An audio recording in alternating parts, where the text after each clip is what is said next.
Everyone, अस्सलाम वालेकुम, नमस्ते, सत श्री अकाल। मैं आपकी रुखसाना भवानी पटना कलाहंडी उड़ीसा से हूँ। Welcome back to my YouTube channel. So everyone, आज हम बताने वाले हैं कि हमारी सोच जितनी भी आती है नेगेटिव थॉट, उस चीज़ों को हम कैसे रोकें। अब दिन भर जितना भी काम करते भी नहीं रहोगे उतना सोच आ जाता है, कहीं बाहर का आ जाता है, कहीं खुद का आ जाता है, कहीं घर के लोगों का आ जाता है। सबसे ज़्यादा देख लेना नेगेटिव थॉट आता है। आप कोई काम भी करते जाओगे तो पहले से ही सोच लो कि होगा नहीं होगा, ये होगा वो होगा सो होगा, ख़त्म। आपके जितने भी अगर कॉन्फिडेंस रहता है ना, मैं करूँगी या करूँगा, वो नहीं होगा। सोच आने से ही आप उसमें ही लूज हो जाते हो, ख़त्म हो जाता है आपका शक्ति। उसी के लिए ही इंसान हारता है। पहली बात है, खुद से लड़ना सीखो बोला जाता है। खुद जब तक आप नहीं लड़ के नहीं जीतोगे तब आप कोई भी काम करो कभी नहीं जीत सकते हो। तो आज हम इसी के लिए आप सभी के लिए अच्छी बातें लेके आए हैं जो कि आपके जीवन में बहुत सारा काम आएगा और इस सोच को आप काबू में रख सकते हो। आपके अंदर वो शक्ति है। इस वीडियो के माध्यम से आपको मैं बताने वाली हूँ।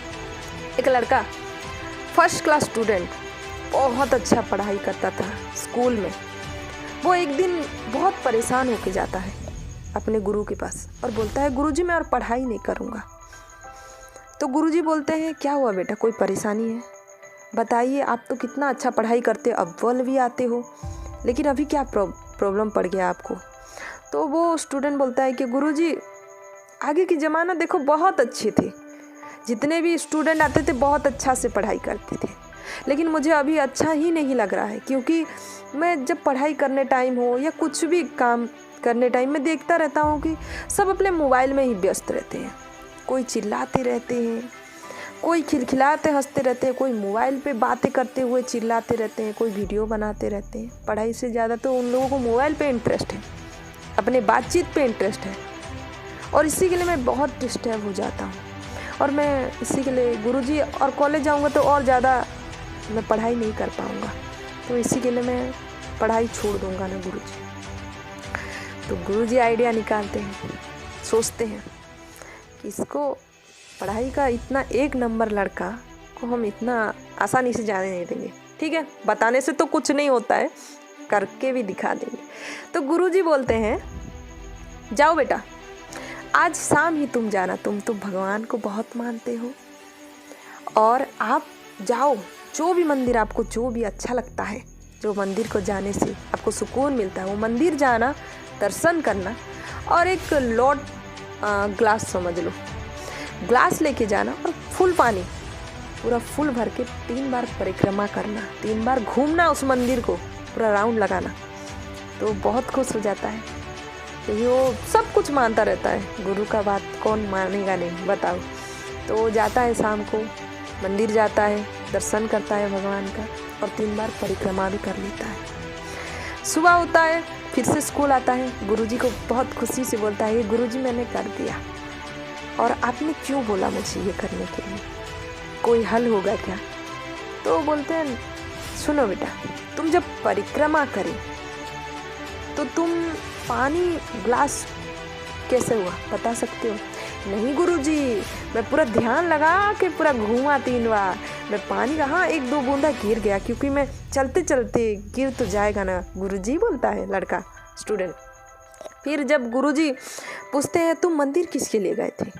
मैं भगवान के लिए गया था। मैं आप बोलो या ना बोलो गुरुजी, मैं हमेशा जाता हूँ, मुझे बहुत अच्छा लगता है। तो गुरुजी बोलते हैं, इसी के लिए मैं तुम्हें ग्लास की बातें बोला, तुम तो जाते ही हो, तुम भक्त हो भगवान के, और इसी के लिए तुम्हें जाओ और 3 बार परिक्रमा करो बोल के बोला। तो इसका मतलब तुम समझे? तो वो स्टूडेंट बोलता है, नहीं गुरुजी मैं नहीं समझ पाया। तो बोलते हैं, मंदिर तुम जब गए, तुम भगवान के लिए गए, तुम्हारे ध्यान जब 3 बार परिक्रमा करे तो कहाँ पे था तुम्हारी ध्यान? तो बोलता है कि मैं भगवान के ऊपर भी तो था, लेकिन सबसे ज़्यादा ग्लास के ऊपर था, क्योंकि मैं पानी पकड़ा था और मैं पानी को ही सबसे ज़्यादा मैं बचा के चल रहा था 3 बार, क्योंकि बहुत भीड़ भी थे, आधे लोग पीछे आ रहे थे, आगे आ रहे थे, तो मैं चलता ही जा रहा था 3 बार राउंड मार दिया, और तो मैं बहुत ध्यान से गया। तो गुरुजी बोलते हैं, देखो बेटा, वैसे ही तुम्हारी ध्यान, तुम्हारा मंदिर है तुम्हारा स्कूल, और तुम हमेशा ध्यान लगाओ तुम्हारी पढ़ाई पे। जो ग्लास तुम पकड़े थे ना, वो है तुम्हारे लिए तुम्हारा बुक, तुम्हारा अच्छी सोच, जो तुम्हारी ध्यान कभी भटकेगा नहीं। तुम एक लक्ष्य रख के अगर चलोगे ना, तुम्हें कोई भी, तुम्हारे आसपास जितने भी लोग थे, तुम्हें कोई हिला पाया।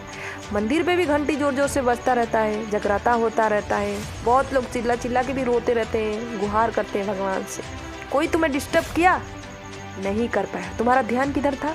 भगवान के ऊपर था। तुम्हारे ध्यान तुम्हारी क्लास के ऊपर था। वैसे ही तुम्हारे लिए तुम्हारी पढ़ाई तुम्हारे लिए बहुत इम्पोर्टेंट है। तुम यही सोच के एकांत में अपने दिमाग को बैठ के सोचो कि तुम्हें अगर एक लक्ष्य चुनना है तो तुम्हारे सैकड़ों लोग भी तुम्हें नहीं रोक सकते हैं। जब तक तुम उस लक्ष्य तक नहीं पहुंचोगे, तुम्हारे लिए ही तुम पहुंच सकते हो, तुम्हें कोई नहीं रोक सकता है। तो वो शांत हो जाता है, ध्यान से सुनता रहता है। फिर एक बार लास्ट में गुरुजी बोलते हैं, देखो बेटा, एक अमीर घर का बेटा जब पढ़ाई करता है तो उसका नाम कभी नहीं आता है। हमेशा याद रख लेना, वो अव्वल भी आ जाए लेकिन उसका नाम नहीं आता है। एक चौल का लड़का, एक छोटे से गांव का लड़का, एक गरीब घर का बेटा अगर स्कूल में पढ़ाई करके अव्वल अगर आ जाता है, फर्स्ट क्लास अगर आ जाता है, तो नाम बन जाता है। क्यों जानते हो? मेहनत वो करता है, उसके घर में चिराग नहीं जलता है, फिर भी वो मेहनत करता है। और तुम मेहनत वाले इंसान हो, तुम बहुत अच्छा पढ़ाई करते हो और तुम्हारी सोच बहुत स्ट्रांग है, तो तुम आगे पढ़ाई करो। सो एवरीवन, इस कहावत में मैं बस इतना समझाने वाली थी कि आपके जीवन में भी आप अगर कोई भी सोच अगर रखोगे ना, तो एक सोच रखो, एक लक्ष्य रखो। तुम 1000 सोच रखोगे, 1000 लक्ष्य रखोगे, कभी भी पूरा नहीं होगा। अगर गलत सोच आ भी रहा है, तुमको ही उस चीज़ को कंट्रोल करना पड़ेगा, उस चीज़ को रोकना पड़ेगा। ये गलत है, तुम जान सकते हो कि ये गलत है, ये सही है, हमें सोचना नहीं है। बहुत मतलब उसको इग्नोर करो, इग्नोर।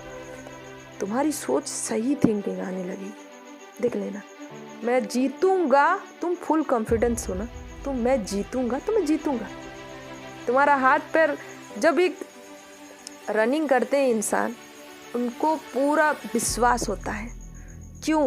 क्योंकि उनका पैर से वो दौड़ते हैं, उनका पैर तो टूटा नहीं हो ना। उनकी सोच अगर टूट जाएगा ना, तो वो अपने आप ही टूट जाते हैं और उसका पैर भी टूट जाता है और वो दौड़ नहीं पाता है। मैं नहीं दौड़ पाऊँगा, वो फर्स्ट आता है हमेशा, उसके आगे मैं क्या हूँ। पहले से तुम सोच लोगे तो कुछ नहीं होने वाला है। तो अपने जीवन में हमेशा एक चीज़ सोचो, जो भी होगा अच्छे के लिए होगा, और तुम अच्छा ही सोचो। और जितने भी बुरे चीज़ें हैं ना, तुम उस चीज़ों को कंट्रोल करना सीख जाओ। देखो, तुम्हें अभ्यास करना है, बस अभ्यास करना है, कुछ नहीं होता है। सभी के जीवन में सब सोचते हैं। इस दुनिया में जितने भी जन्म हुए ना, कोई इंसान नहीं है जो बुरी चीज़ें नहीं आती, सभी के अंदर है। वो सब सोच आती ही जाती है, नेगेटिव थॉट आती ही जाती है, लेकिन हम उस नेगेटिव थॉट को काबू में करके सही दिशा पे जाते हैं, सही चीज़ करते हैं। हमेशा याद रख लेना, तभी इंसान को लक्ष्य मिलती है। तो ऑल द बेस्ट एवरीवन। अपने जीवन को आराम से जिए और खुशी से जिए। कभी भी दुख मत होइए। दुख आती है फिर जाती है, वो तो हमारी लाइफ टाइम तक रहेगी। और उदास मत होइए। स्ट्रॉन्ग वही होते हैं जो अपने हर दुख को हंसते हंसते काट देते हैं। So thank you so much. जितने भी हमारे वीडियो को देखे, बहुत बहुत धन्यवाद। अगर हमारी वीडियो कैसी लगी रहेगी, आप सभी को बताइएगा। आप सभी मेरे कमेंट बॉक्स में आपकी राय बताइएगा। एंड लाइक कीजिएगा, कमेंट कीजिएगा, शेयर कीजिएगा। हमारे यूट्यूब चैनल को सब्सक्राइब कीजिएगा, बेल आइकन दबाना ना भूलिएगा एवरीवन। एंड आप सभी जानते हो कि मेरे पापा की केस के लिए मैं सोशल मीडिया पे आई हूँ। मेरी ओल्ड यूट्यूब चैनल पे जाइएगा, आप सभी सपोर्ट कीजिएगा। रुखसाना बानो उड़ीसा सर्च कीजिएगा।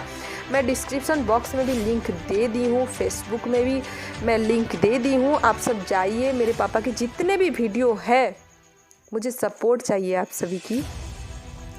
बस मेरे पापा के लिए मैं इंसाफ के लिए लड़ाई लड़ रही हूँ। मेरे पापा को मार दिए मेरे बड़े पापा लोग ज़मीन जायदाद के लिए, और उनके पास पैसा है, उनके पास पावर है, इसी के इसी के लिए ही उन लोग मेरे केस को दबाते आ रहे हैं। कुछ दलाल पुलिस उनके साथ मिले हुए हैं, इसी के लिए मेरा केस दब गया है। लेकिन कोई बात नहीं, उनके पास पैसा है, उनके पास तमाशा दिखाने वाले पैसा है, पावर है। लेकिन मेरे पास ना पैसा है ना मेरे पास पावर है, मेरे पास सच्चाई है। मैं सच्चाई के दम से लड़ रही हूँ और मैं बस इतना चाहती हूँ मेरी बात भारत सरकार तक पहुँचे। मैं अपने पिता के लिए मैं इंसाफ लड़ रही हूँ। मेरी मम्मी पहले लड़ते थे, लेकिन मैं अब लड़ाई लड़ रही हूँ 2012 से कंटिन्यू। और मेरी लाइफ की पूरी जर्नी, जो कि मैंने बहुत प्रयास किया है कि CBI जांच आए बोल के, लेकिन वो CBI जांच को भी रोका जा रहा है। प्लीज़ मुझे सपोर्ट कीजिएगा और मेरी जितने भी वीडियो को ज़्यादा से ज़्यादा शेयर करना, ताकि मेरी बात भारत सरकार तक पहुँचे और दिल्ली से ही CBI जांच आए। सच का सच एक ना एक दिन ज़रूर आएगी और झूठे इंसान जितना भी कोशिश करें वो सच को कभी छुपा नहीं सकते। Thank you so much everyone, बहुत बहुत धन्यवाद। बाय।